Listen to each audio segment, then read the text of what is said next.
This show is sponsored by HiveMind CRM. It is more than just a CRM. It is a real estate and business mastermind that comes with an all-in-one CRM. You can have unlimited websites and users. You can call, text, RVM, and email all in one user interface. And you can set up custom automations for any type and multiple businesses. 65% of companies start using a CRM system within the first 5 years of business. Once implemented, the HiveMind will save you on marketing, give you more time, and make more money.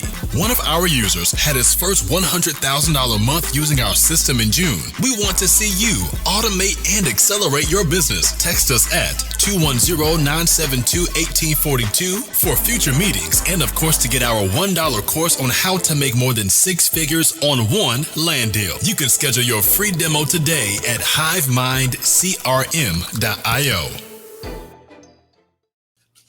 Hey, welcome to today's episode. We have a special guest, Mr. Darrell Evans. He has another podcast. We're going to talk about podcasting, business, and some other stuff. I don't know what we're going to cover today, but thanks for tuning in today.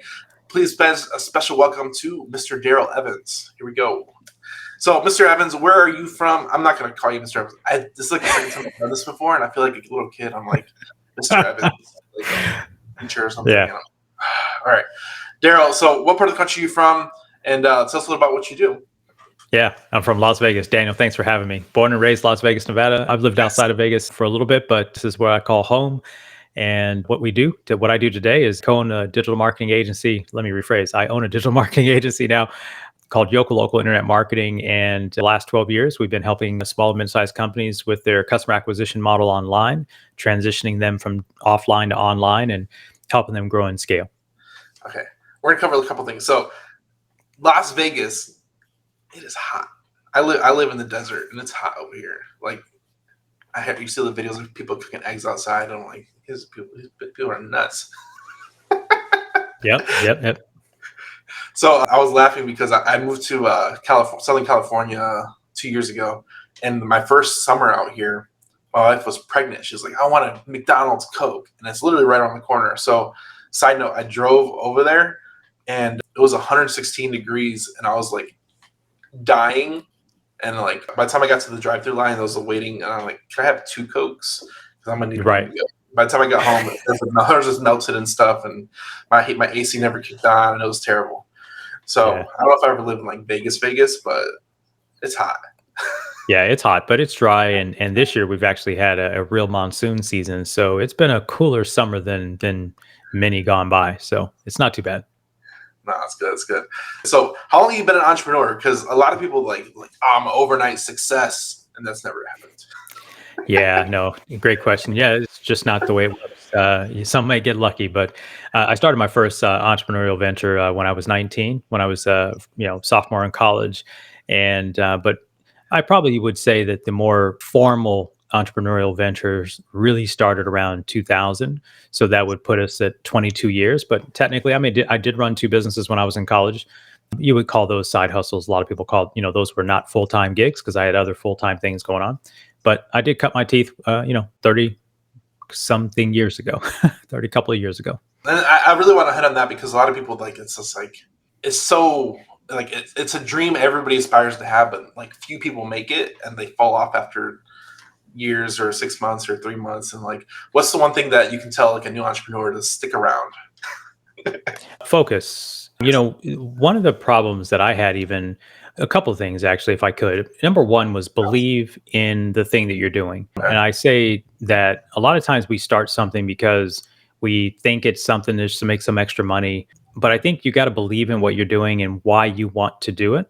And I think that's important. But then the other side of it is focus, especially today. If you go back to the early 90s, when I first started my first little venture, there wasn't the internet. The internet wasn't jumping off Shopify and e-commerce and social media and all of the being a YouTube famous star and being a TikToker, and none of that was around. So there's a lot of distractions today that I think are hurting those that are in the entrepreneurial community, myself included. There's enough different ways to make money as an entrepreneur, digitally or natively offline.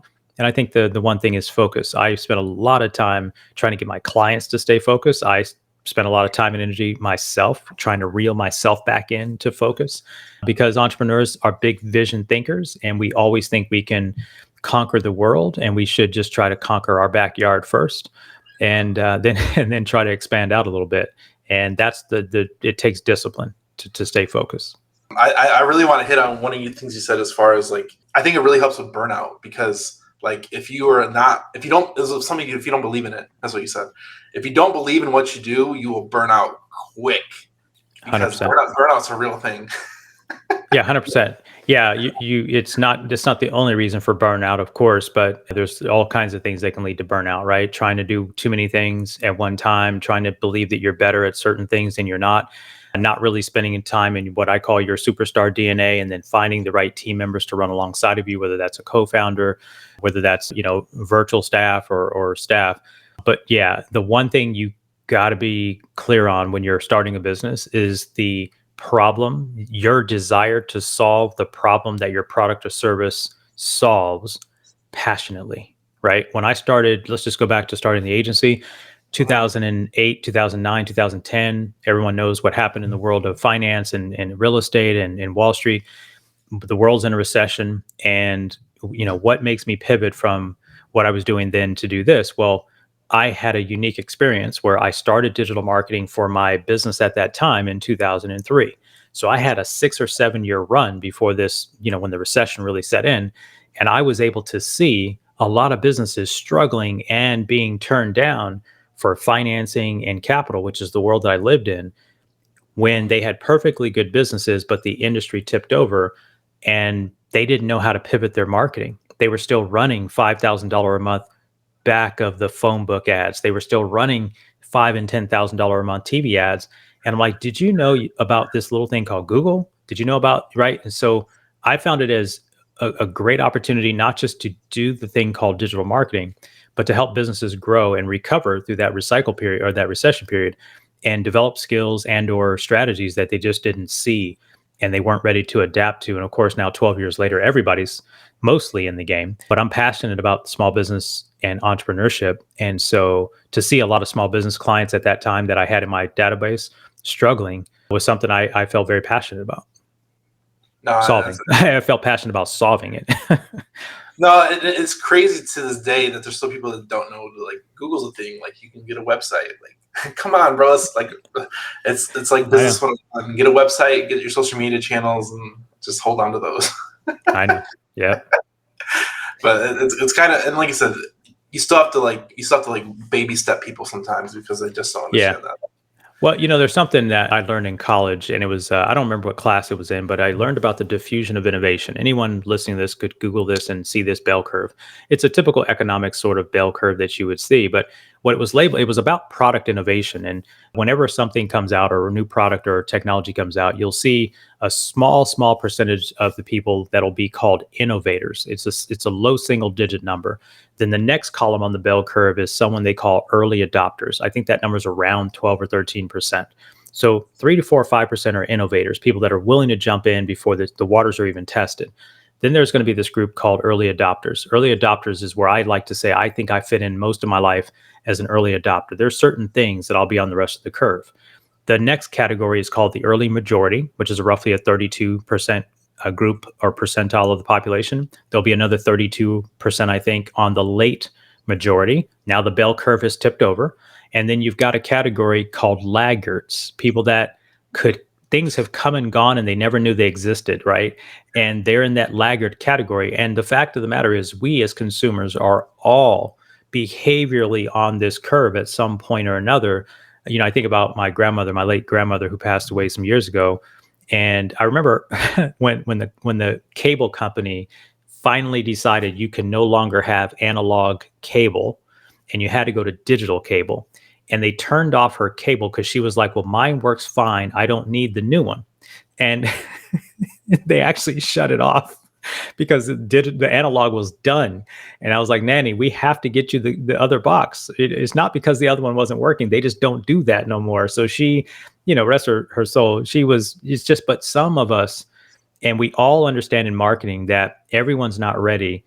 Everybody wasn't in line when the iPhone came out. Everyone doesn't care when the newest one comes out. But some of us are iPhone customers, but I never rush to go get the earliest phone, but I'm an iPhone customer.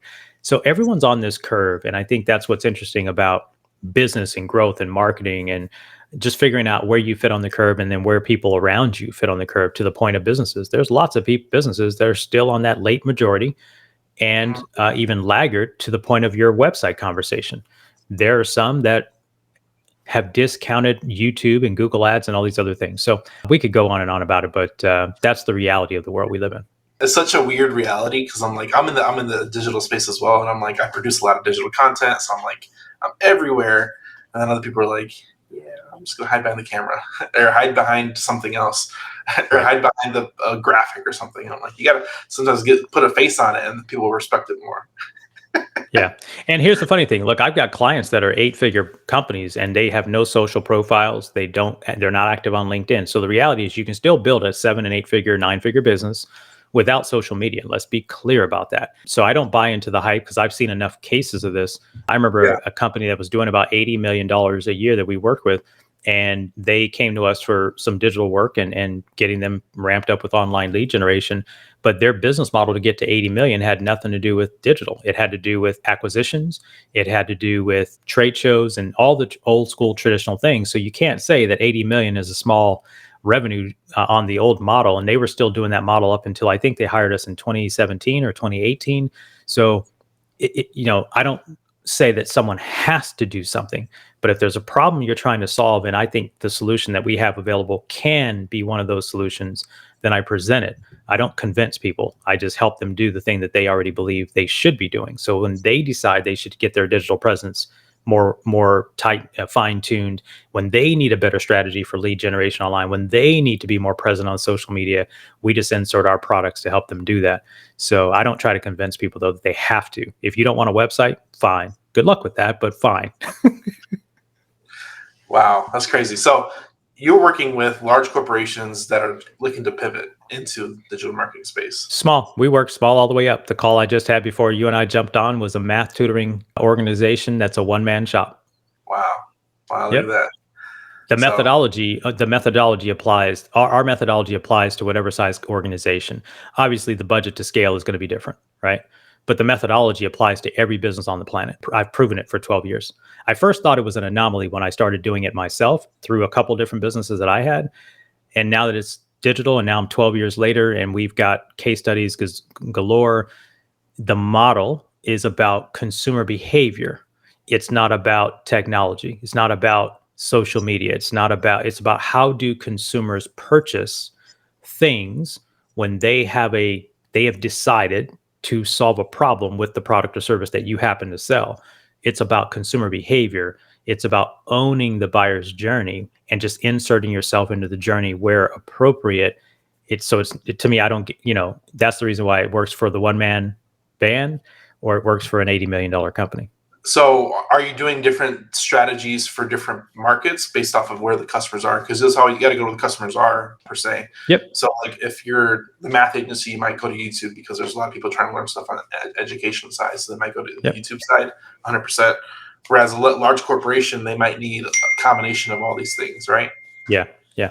It's always layered. It's always tiered. But again, the product suite that we kind of bracket things into, one is about branding and visibility, brand visibility and awareness. So if you're online, you're going to likely need brand visibility and awareness. Now, how do we map that? It does, to your point, brand visibility and awareness could be better for some companies on YouTube and Facebook and Instagram, for example. It could be on Google Display or placement ads or native advertising, those kind of things, programmatic things.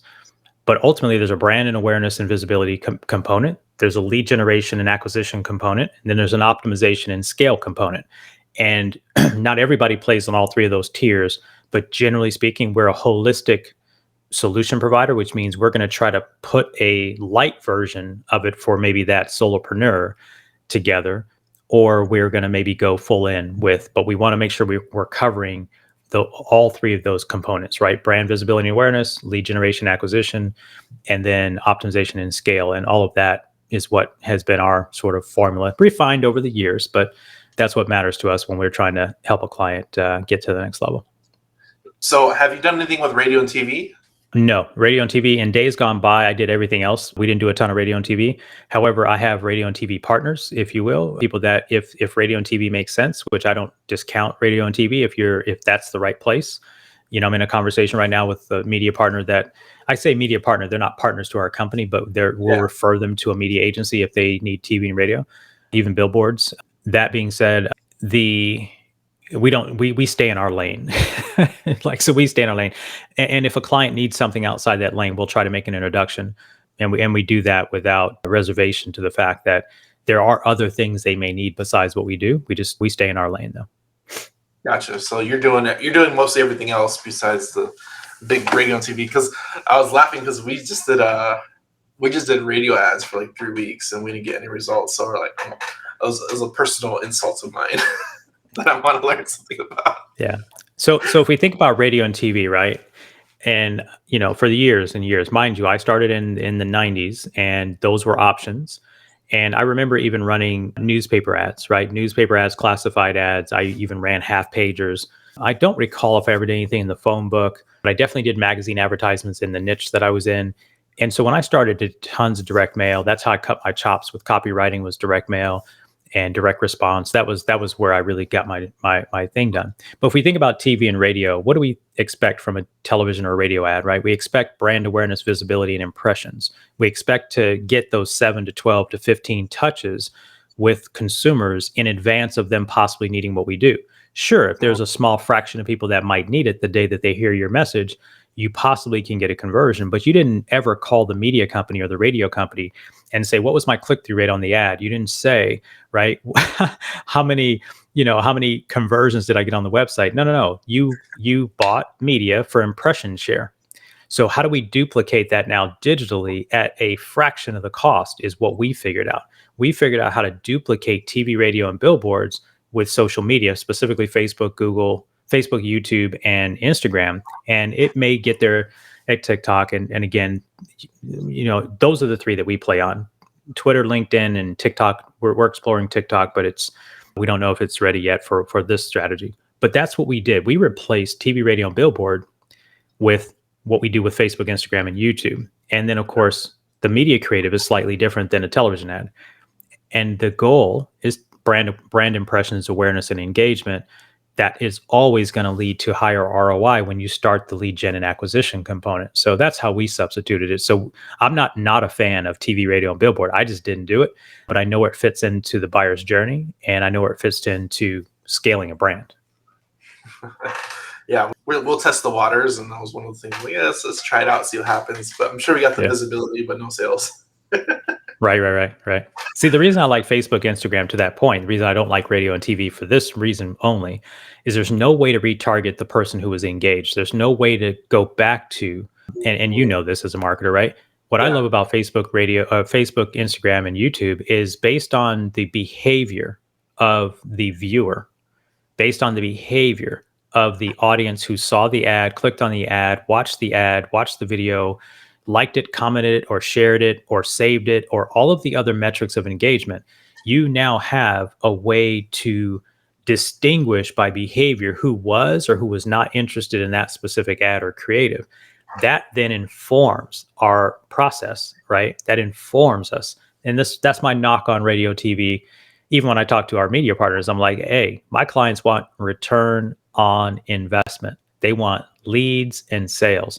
And all you're telling me is you're going to get us 130,000 impressions for $37, CPM. And I'm like, well, I can duplicate that with Facebook, and I can do it at $5 to $7 CPM. Why should I recommend that my client does this television ad? And so that's where I fight with them about it on. And I'm very transparent about it because I know the numbers.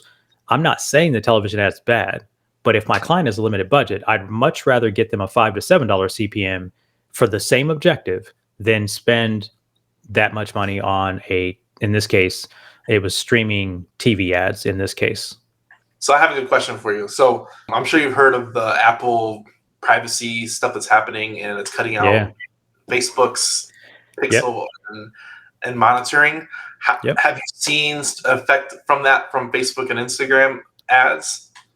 Of course, if you follow the methodology, right? So for those listening that may not be up to speed on this, about a year or so ago, Apple started blocking the tracking mechanism of the Facebook pixel. And for a lot of years, a lot of marketers, a lot of companies did really well because Facebook knew just about everything about you, even after you left their platform.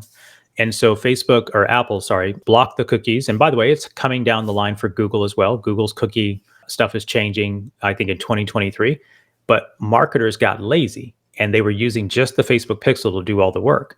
So today, so we did see that. But here's what we decided to do. We decided, and here's what we have to understand, Daniel, if you think about it, every one of these platforms, consumers see them as social media platforms or social networks. And I never got confused. I never got confused by what they were. What they are advertising platforms who gather data. So that, because listen, when was the last time any of us, you, me, or your audience paid a nickel to log into Gmail, paid a nickel to log into Facebook? We've never paid to log into Instagram. We've never paid to run a Google search. We've never paid to watch a YouTube video. We've never paid to get on any of these social platforms. Why is that? Right? There's an old quote that says, if the product is free, you're the product. You're the product. Right? So for an unknowing consumer, we think of them as social media networks. In my case, so back to the question, I don't want to veer off. What do we do then if the cookies are blocked and we can't get as rich a data set once the person leaves the app and goes over to your website?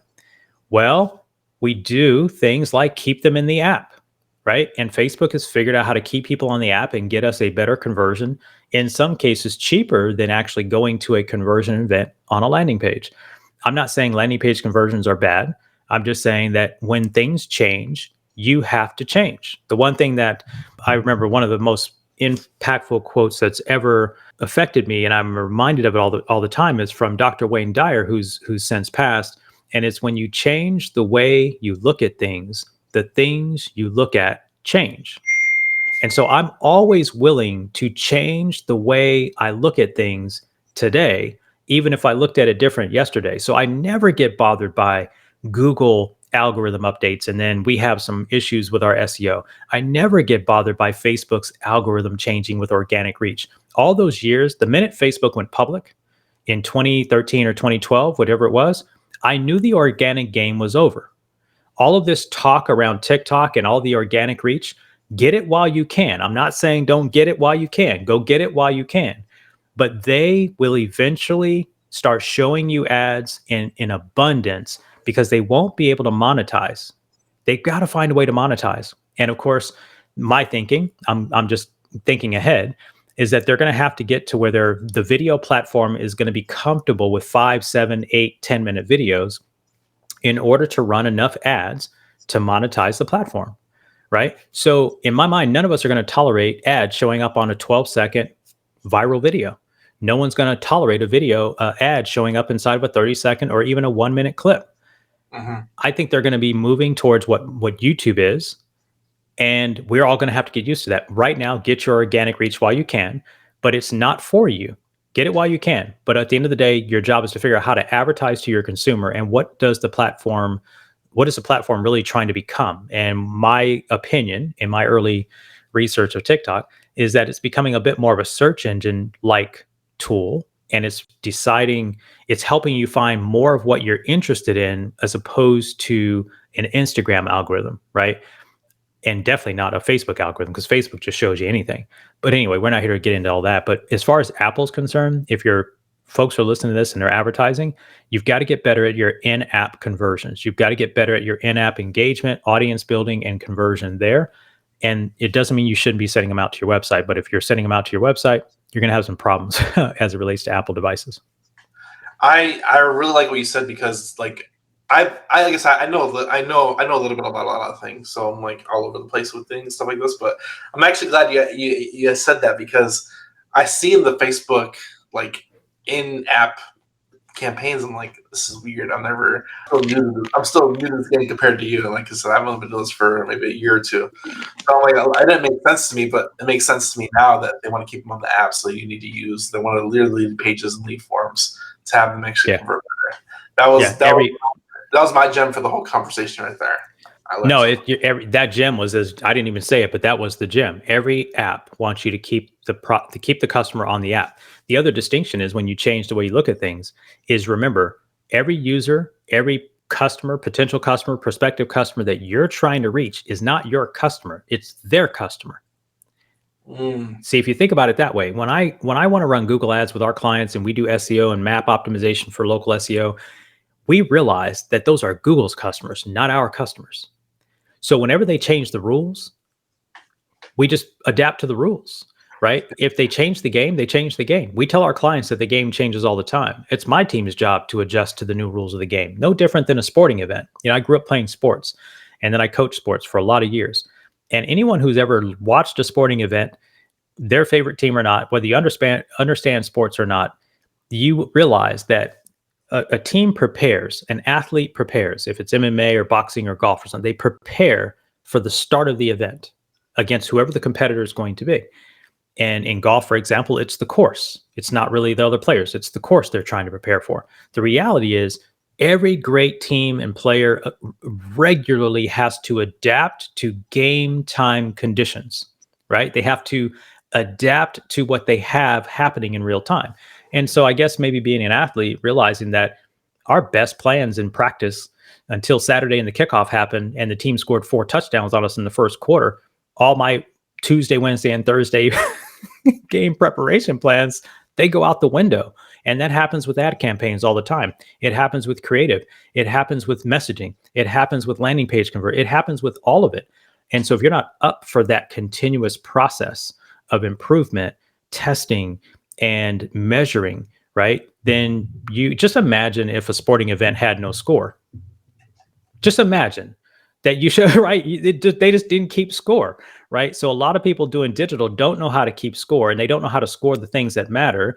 And therefore they end up frustrated saying, I didn't get any results. Like I just talked to a guy earlier before our call and he's like, yeah, I put some money into Facebook ads and I just, he just said it 3 or 4 times. Like, I didn't get anything out of it. I'm like, well, what did you hope was going to happen? And then he told me what was going to happen. Then I said, well, what ad objective did you run? And he told me what he ran. And I'm like, well, they gave you exactly what you wanted, but you wanted something different. So so conversions, whatever, right? He ran a whatever campaign, a brand awareness campaign, and he wanted conversions. I'm like, well, no, you spent $200 on brand awareness. They gave you what you wanted. The problem is you tried to go the cheap route to get something more expensive, right? It's like diamond rings versus cubic zirconia. They don't cost the same, right? If you want a diamond, get a diamond. It's going to cost you a bit more, right? If you want a conversion, you got to pay for a conversion. You can't, right? So I use a lot of analogies to be funny because sometimes you got to shake people up out of their own thinking. Yep. Yeah, like get real, like for real. You went to doggone a Mexican restaurant and you're mad because they don't got burgers? What? Come on, man. So it's such a like for us, it's like A to B thinking, but then it's like, whoa, that's crazy. Yeah. We try to simplify it though. This is you and I talking a little bit geeky about this stuff, but we try to simplify it for customers so they get it. They understand brand awareness. They understand lead generation, and they understand growth and scale to a certain degree. So we just try to bracket the conversation around what are we trying to do? What's the outcome? Well, I need to get brand awareness, but I also need lead generation. Cool. But let's be clear about what this ad was designed to do and then what this one was designed to do, or what this piece of content was designed to do versus this one, and what this platform is for versus this one. You don't go on Facebook looking for people who have an emergency service. That's the wrong place. I can't tell you how many people like plumbers or roofing companies or other emergency service scenarios, and they're trying to run Facebook ads. And I'm like, you can play the brand awareness game there in case they have an emergency, but I can assure you unequivocally that your job is to be on Google Ads and be present there, because I had one of those weird plumbing emergencies where my water heater broke a long time ago, and I came home and water is gushing out of my garage. And I'm like, I have no clue what the heck I'm supposed to do. Like, I don't even know how to stop the water. That's like problem number 1. So at that point, I'm at Google. I'm not on Facebook saying, hey, I ain't got time to figure out, hey, anybody got a referral for a plumber? No, I need a plumber now. give me 10 digits so I can call somebody. I need help. So one thing I really want to ask you, and I'm really curious what your question is going to be, but as you know, Web3 is in its infancy and it's coming out. And one of the things I like about Web3 is that everybody's going back to their own their own audience to buy things. What's your opinion on that? Because I kind of like me as a marketer, I'm always trying to convert leads to come to my audience because I want them to come to me whenever they need certain things in my niche. So it's more of like I'm really trying to convert and build that credibility with that customer where they see me and come to me whenever they need things. Yeah, I think Web3 is too early for a lot of people listening to this right now. It's even too early to project because as with anything, we're really at the early adoption. We're at the innovator stage. We're not even close to the early adoption stage yet. And so my theory about all of this is as we continue to mature these technologies, these experiences, these products, the thing that always matters to me is, and this is going to sound maybe to some, I like having a social media following. I think it's okay. But I think the number one asset you can own as all of this transition is your email list, right? Your job as a marketer, your job as a business. I can't tell you how many big brands that I talk to, bigger brands, smaller brands, who discount having an email address. And I think all of it spins, whatever we do going forward, the focus has to be on first party data, which translates, by the way, that piggies back to your earlier question about the Apple privacy issues, is you have to own the data yourself.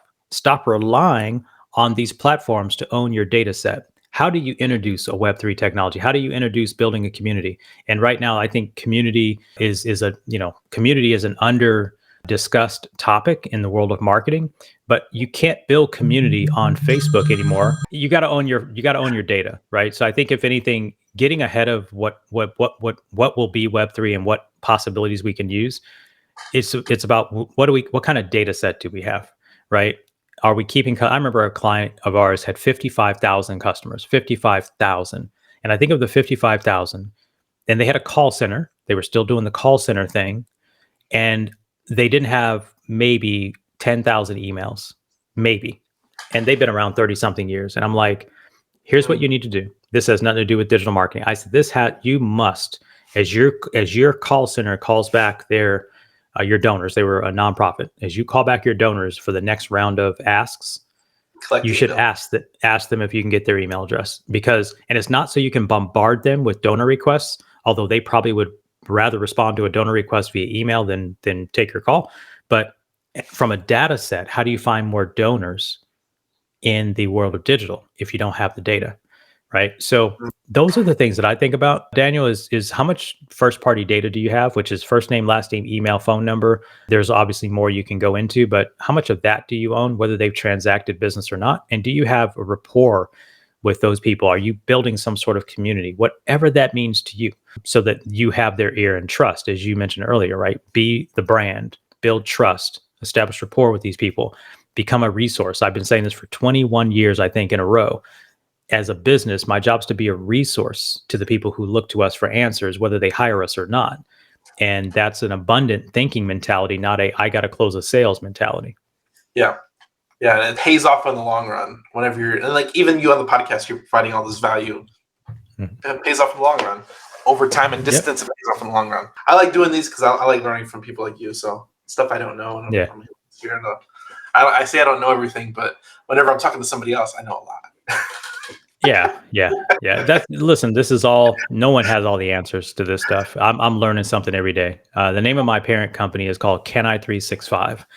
And that stands for constant and never-ending improvement, 365 days a year. That's how I think. That's how I'm wired.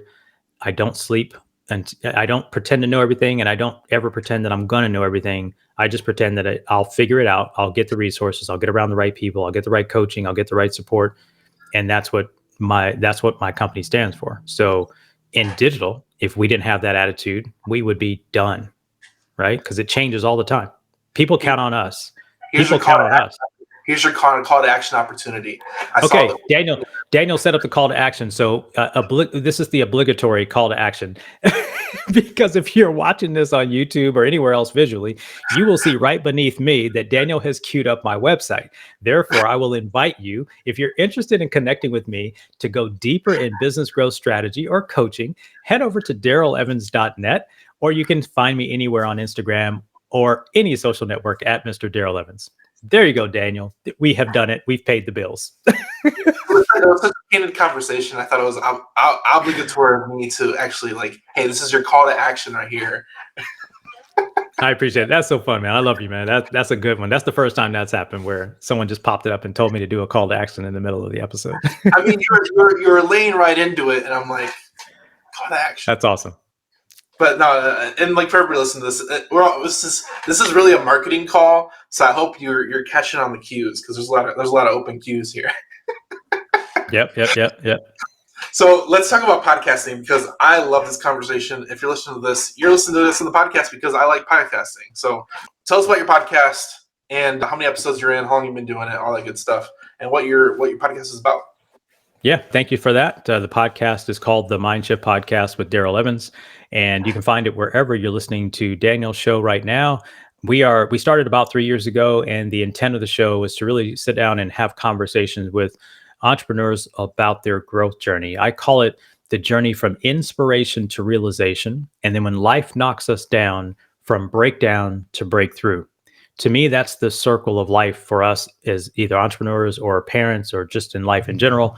We all start with this vision or goal for what we want to do, and we set our plans out. We get very excited, and of course, as we used the sports analogy earlier, we have to make game time adjustments, and life can knock us down in certain ways. Sometimes it's our fault. Sometimes it's economies. Sometimes it's the wind blowing. Sometimes it's the sun didn't come up, but the rain clouds came in. Whatever it is, we have to adjust. And I think success is about committing to that journey and the ups and the downs. I think I think about a blog post I saw that Tim Ferriss wrote 2009, 2010, something like that. And he called it the entrepreneurship roller coaster. And it's so true. Now, I've already believed in it, but when I saw that, it was pretty interesting. And so that's what we do on the show. We started as an interview show. I think we're around episode 150, 52, 53, something like that right now. This year, my team encouraged me to add another segment to the show. So we do a show on Monday, which is just me teaching marketing strategy, business strategy, growth mindset, things like that. And then we have a third segment of the show coming out in 2023 called the Strategy Call segment, where I'm going to be kind of on the hot seat to help a business owner solve a problem in under 15 minutes. And so it'll be a nice, short, quick, they get to pick my brain because I can't take pick my brain calls on the phone the way as many as I get.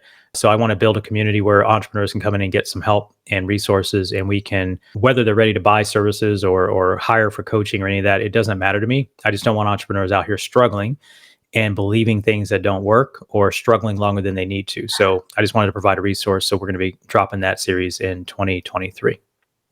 I really like that. That sounds like a really cool thing because like even me, like if anybody's been around for a little last year and a half, you've heard of Clubhouse. And like the problem I have with Clubhouse is like, yeah, I can speak for an hour, but the problem is I can't reuse this content. That's the biggest problem I have with Clubhouse.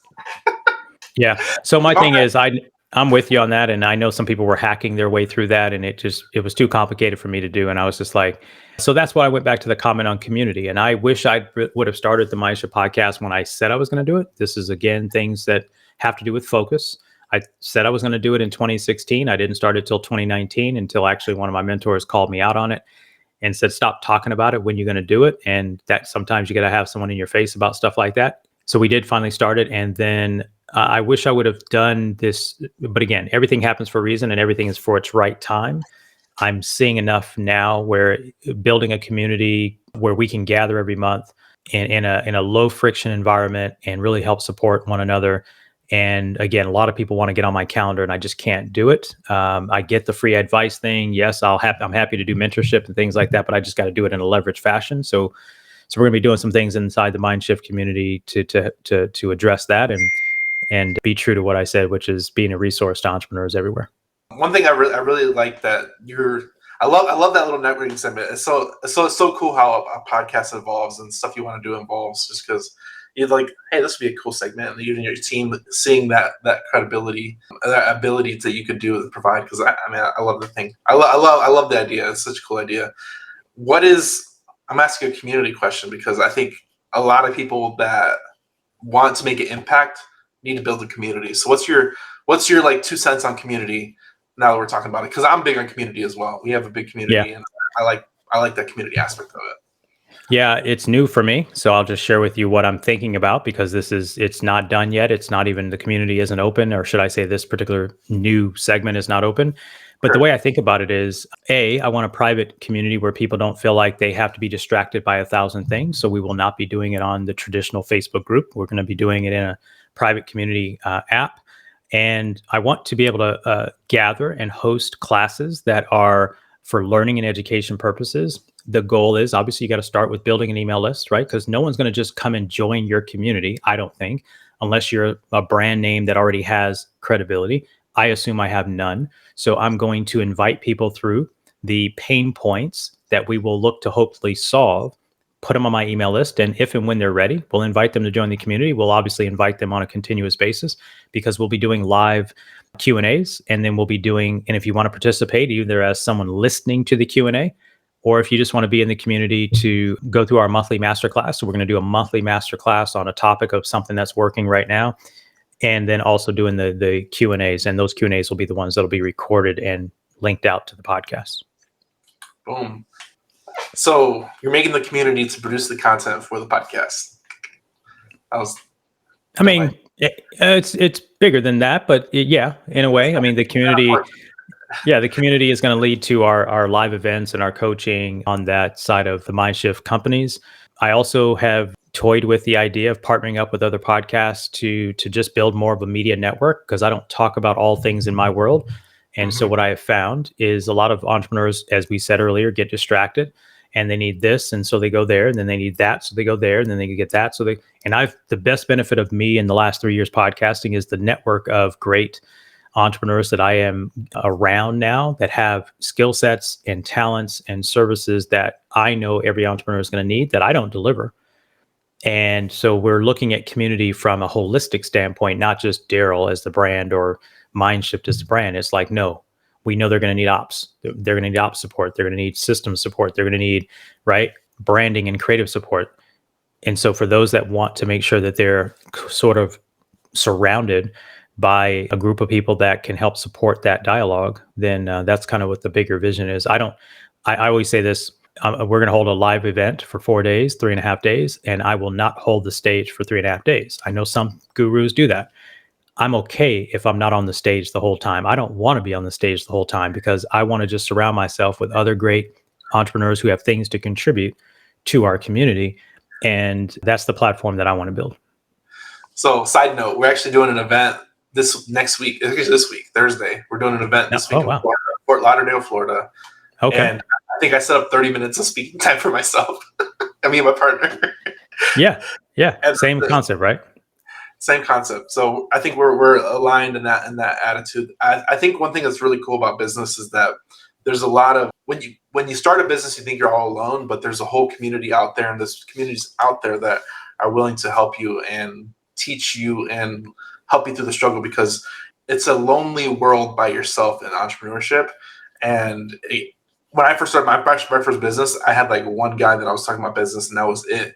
But when I ended up pivoting and niching down into another niche, I saw how big the actually entrepreneurship community really is. And I'm like, okay, I was alone for 2 years. And like, I didn't even know it was out there.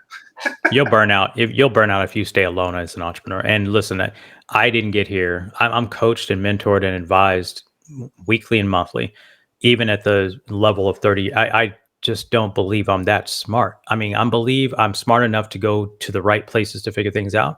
But it's just a hard journey if you're just going by yourself. And I said this just in a post, I think, on my Facebook page, and I believe this wholeheartedly. I've been very fortunate, especially in the last 15, 20 years. Nobody tells me that I can't do anything, but I hear so many people get talked. Some people say to them, well, I think that's a dumb idea. You're never going to succeed at that. Like, I'm really fortunate. Like I thought, why is it that nobody says anything about like my crazy idea sometimes? And this is what I said. If anyone tells you that you can't do something, they should only get a chance to tell you once. And that was the post. And it went not viral, but whatever. It got a lot of engagement compared to my normal posts. And my point to that is, don't stick around with people. Don't hang out with people that are trying to poo-poo your dreams. They're short-sighted. Right? And they may not even understand what you're talking about. So don't tell everybody what you're trying to work on. Then And then if they are negative, get away from them. Love them from a distance, right? Because sometimes the negative people are close to you. Love them from a distance. The closest people to you. Sometimes, right? And then the other thing is just tell them less. Yeah. Just tell them less. Hey, how's your business going? Cool. Leave it at that. Stop trying to brag. Stop, don't try to pull them into your dream because they got their own damn dreams, right?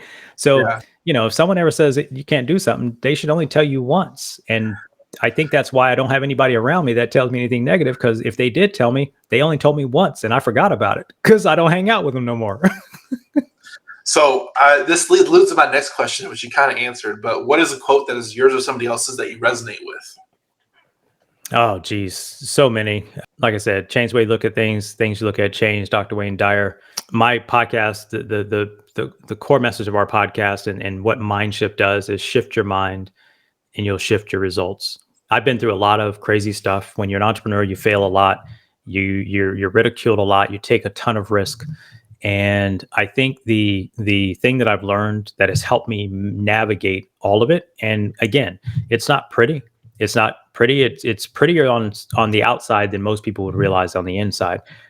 So for me, the quote, shift your mind and you'll shift your results is very much the same as Wayne Dyer's, but I looked at it from my own life.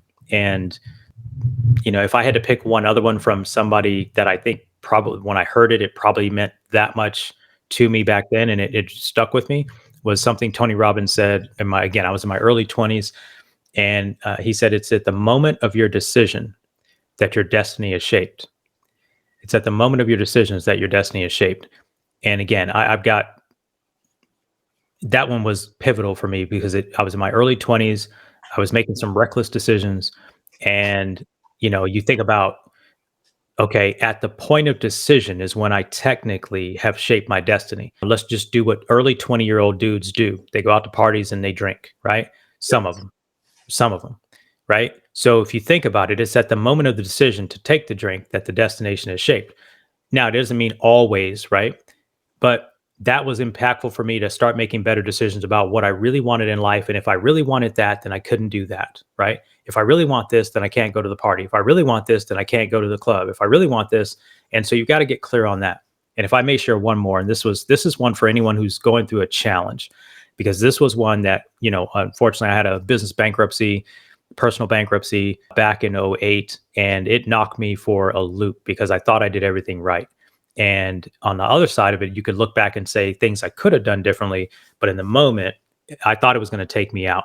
And it was this quote from Jim Rohn that kind of helped me turn it all around. I was kind of on the tail end of getting myself back out of the pit. But it was this quote. And it was, it's not the blowing of the wind that determines your destination. It's the set of the sail.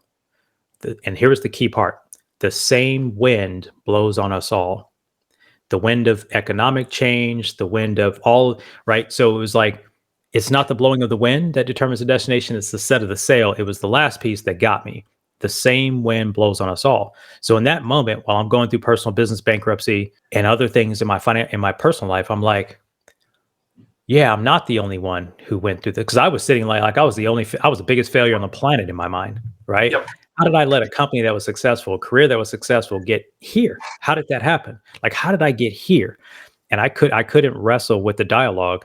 And it was the same wind blows on us all was the piece that I think made me step back and realize, while everybody didn't land where you are, you're not the only one who landed here. And I just was able to take a little bit of pressure off myself that I had screwed it all up, right? And so that was a really important quote. I've referenced that many, many times. I know that was 3 or 4 instead of 1, but hopefully those were helpful to those listening. No, it's very, very helpful. I think a lot of people, a lot of entrepreneurs struggle that they beat themselves up more than they should, but they've gone further than anybody else has. Oh, that's powerful. That's powerful in their own way. And it's just like they're their own enemy in some cases where they beat themselves down so much. Like, I'm a failure. I'm like, no, you made it farther than anybody else that never tried. So it's one of those things where, like, you got to give yourself grace because you stepped out and you did something that other people would never do. That was well said. Yeah, that's so true. So for anybody listening, hopefully you got value from that. But last question, it looks like you're a reader. I'm not a reader. So can you recommend 3 books for people that aren't readers to read? Are they entrepreneurs or what is it? Mindset books? Which genre? I mean, your 3 most influential books that, like, whether it's a mindset book or an entrepreneur book. Yeah, so it's hard to really narrow it to 3 because I do get in and out of books. But if I picked 3, good Lord. That's the hard part, right? It is. So from an entrepreneurial perspective, I think probably one of the books that it just has to be read is Cash Flow Quadrant from Robert Kiyosaki. And what I think about that is there's a distinction between going from employee to entrepreneur, and we think we've made it. But as he describes in the Cash Flow Quadrant, there's another 2 quadrants that we should be aspiring to get to. And so I won't go into the detail there, but I think that book is for an entrepreneur. I think it's a must read. Power of the Subconscious Mind, Joseph Campbell. There's lots of books out today on we do more damage to ourselves in the dialogue that we have in our mind between our own 2 ears than anyone on the outside could ever do. And I want to say, I think it's an African proverb. I think I first heard it from Les Brown, and it says, gosh, I can't remember exactly, but it's like, if you can take care of your inner self, no one on the outside could ever hurt you, right? And so the Power of the Subconscious Mind, I think Joseph Campbell, that book is probably one that I'd put up there. Geez, the 3rd one. So many good books. Let me take a look. You got to cheat. He's cheating. He's cheating, y'all. There's so many. I mean, I think 7 Habits of Highly Effective People is a given. Those 7 habits have governed quite a bit of my journey because I read it in the 90s. And these are not some of the books that are probably most talked about today, especially the latter 2. And it's not to discount some of the newer ones, but yeah, I got my start at a time when, if I threw in Awaken the Giant Within, Tony Robbins was another critical book for me back in the day. I remember there was one thing about the book. There was a visual imagery piece of a section of that book that really talked about how to overcome some of the stories we tell ourselves. And he used an analogy of a table, and a table can't stand if it doesn't have 4 legs. And so the table represented a belief system or a belief framework that was sabotaging our life. But at the same time, it could support our life if we just changed the legs. So the analogy was, can you pull the legs out of that belief? Because the belief has to have supporting reasons. And it was that was another thing. I mean, so there's so many. I just don't want to take up too much time here, but for different reasons and different stages, those are a few of the books that I think are going to help some of the listening audience. Well, I appreciate that. A lot of those, like I said, I'm not a reader, but I need to do better at it. So it's a list for myself. Yeah. The other thing is I became an Audible person. So I consume books. I wasn't sure if listening to books on Audible was the same as reading, and I did it anyway. And then I did hear some psychology reports or some studies that listening is as effective as actually sitting down to read them. And so for me, I travel a bit and move around a bit. And so I go to the gym and I can kill some time or do that at the same time. So whatever anyone's pleasure is, but I think we always want to be learning, and Google University is not always right. So there we go. We're going to end it right here. This is such an amazing episode. I went longer than I should have, or I said I was going to, but it was such a good conversation, and it's fine. It happens. Thank you, man. It happens. DarrellEvans.net. Check it out if you're interested in marketing services, and definitely check out the host of the MindShift Podcast. Look at that. It's right there. Check it out. Appreciate your time, Darrell. This is it's really been a great conversation. I learned some stuff. Hopefully some people get some takeaways and some stuff as well. Absolutely. My pleasure. Just want to thank you for being such a gracious host. I'm always appreciative of anyone who wants to open up their platform for a dialogue. I know what it takes to podcast. I know what it takes to align guests. I know what it takes to produce this work. And so I appreciate you doing the work and then setting up a stage and a space for us to have a rich conversation today. So it's been fun for me. There you go. And with that, we'll end it. If you like the show, please check it out on all channels. We appreciate you listening to this episode. Check us out in the next episode. Thank you. Have a great day, guys. Bye. The show is sponsored by The List Guys. Do you need more leads in your local or virtual market? 1 in 10 small businesses don't invest in any kind of marketing. The list guys have over 35 plus list types to choose from, and you can mix and match any list or criteria. We also use the skip trace list and provide up to 7 numbers and email addresses. Every list you purchase will be scrubbed against previous purchases. The list guys are here to save you time. Contact the list guys today at www.1listguys.com. That's www.1listguys.com.